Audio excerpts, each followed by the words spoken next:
everybody! Hello grade 1-2s! Welcome to another week of Sunday school. Today we are going to continue learning about our friend Esther in the Bible. Do you remember what happened to Esther in our story last week? Here, let me give you a hint. Do you remember now? Esther became queen. So today we are going to learn about some of the things that happened when she was the queen. But first I want to introduce you to some of the characters in our story today. We of course have Esther, Queen Esther. We have her cousin Mordecai, who we also learned about last week. And of course King Xerxes is still around too. We also have a man named Haman, who is one of the king's officials. And we have a man named Hathach, who is one of Esther's servants. Alright, let's listen to the story. About 4 years after Esther became queen, the king gave an important job to a man named Haman. Haman was so important that people who worked in the palace bowed down to Haman to show him their respect. Esther's cousin Mordecai was one of the king's officials too, but Mordecai wouldn't bow down to Haman. Because he was a Jew, Mordecai would only bow down to God. This made Haman hopping mad. He came up with an evil plan to get back at Mordecai. Haman told King Xerxes lies about the Jewish people and said they weren't obeying the king's laws. He asked the king to send out a decree that these people be put to death. King Xerxes didn't know that Esther was Jewish, so he allowed Haman to write this terrible decree. When Mordecai read the king's decree, he tore his clothes to show how sad and upset he was. Then he put on rough, scratchy clothing called sackcloth and poured ashes on his head. Ashes are the black, powdery remains from fire. Mordecai went through the streets of the city crying loudly. When Queen Esther heard what Mordecai was doing, she sent her servant Hathach to find out what was going on. Mordecai told Hathach about Haman's wicked plan and gave him a copy of the royal decree. "Take this to Esther," he said. "Ask her to beg the king to have mercy on her people." So Hathach took the message back to Esther. When Queen Esther got the message, she said, "Tell Mordecai that no one can go talk to the king unless they're invited. Anyone who goes to the king without an invitation is put to death. It's the law. The only way I won't die is if the king sees me and raises his golden scepter." I'll put in a picture of what a scepter looks like. Hathach delivered the message to Mordecai. When Mordecai read the message, he told Hathach, "Even Esther won't be spared from Haman's evil plan. Maybe this is why God allowed her to be the queen." Hathach quickly took the message to Esther. Esther said to Hathach, "Take this message back to Mordecai. Tell him to get all the Jews in the city together. Pray for me. Don't eat or drink anything for 3 days. My servants and I will do the same thing.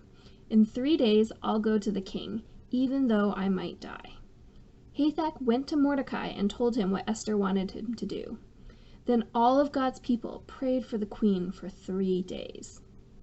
And we'll have to check back next week to see what happens afterward. Let's look at our big book for what happened in today's story. Now a man named Haman was haughty and proud.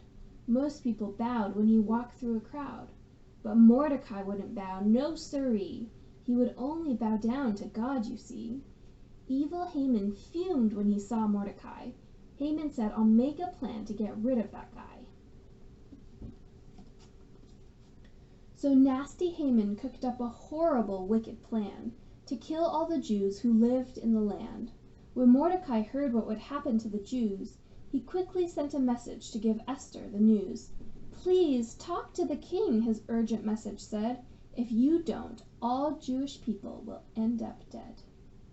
All right, let's answer some questions about today's story. Who had an evil plan to kill the Jewish people? That's right, it was Haman. What did Mordecai want Esther to do? Mordecai wanted Esther to go to the king for help. Why was Esther scared?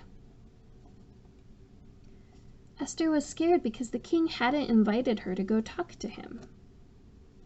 Mordecai and Esther worked together to find a way to save the Jews. They needed each other to carry out God's plan. God has special plans for all of us to work together too. So let's learn a rhyme to show us how important it is for us to work together as Esther and Mordecai did. So this is a really fun rhyme to do if you have a partner, so maybe a brother or sister or parent at home. I'm going to do it by myself because I don't have anyone here with me today, but it's meant for 2 people, all right? So with a lot of these actions, it's supposed to be your hand and your partner's hand. I'm using my 2 hands because I don't have a partner, but find someone to do this rhyme with. You need 2 hands to give a hug, to clap and cheer, or to catch a bug. You need 2 feet to walk a mile, to skip and hop or dance a while. You need 2 friends to work as one, helping each other to get things done. Why do we need to work together? Working together helps us get things done. Sometimes it helps us get things done more quickly or better, or sometimes it helps us do hard things that we can't do by ourselves.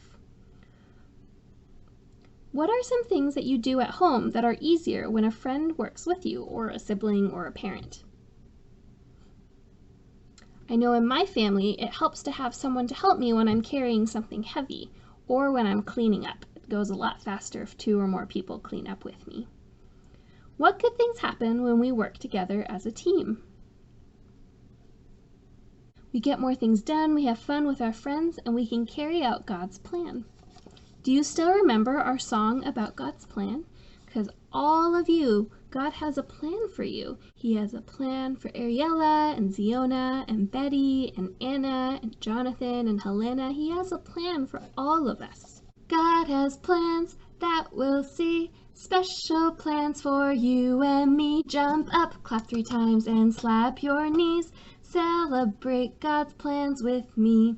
Special plans for work and play and helping friends along the way. Jump up, clap 3 times, now shout hooray. Celebrate God's plans today.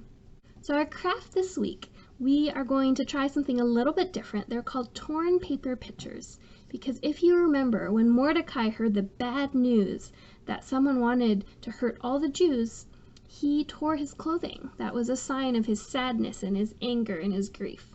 So I want you to find some scrap paper around the house. If you don't have scrap paper, you can use normal paper too, but this is a nice way to use up some scraps. And I want you to tear different shapes out of them. So I'm going to do that. It's going to be a little loud. So I tore this piece. Let's see, what other shapes can I tear? So you can see I tore 2 pieces of paper, and I'm playing around to see I can sort of make a face. It looks like someone that's wearing a hat. And so you can glue this down on paper and make a picture like that. I'll show you the example from the book. They made a picture of maybe Queen Esther, it looks like. You see, so they have different pieces.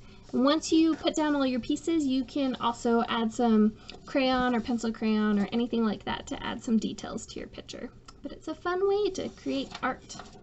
And of course we have our Today I Learned. Looks like this. It's a picture of Esther and Mordecai passing messages back and forth through the servant Hathach. Our story today came from Esther chapter 4, verses 1 through 17, if you would like to read that with your family.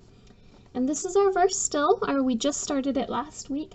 It says, "For I know the plans I have for you, declares the Lord, plans to prosper you." Jeremiah chapter 29, verse 11. So we'll make sure to include that for you.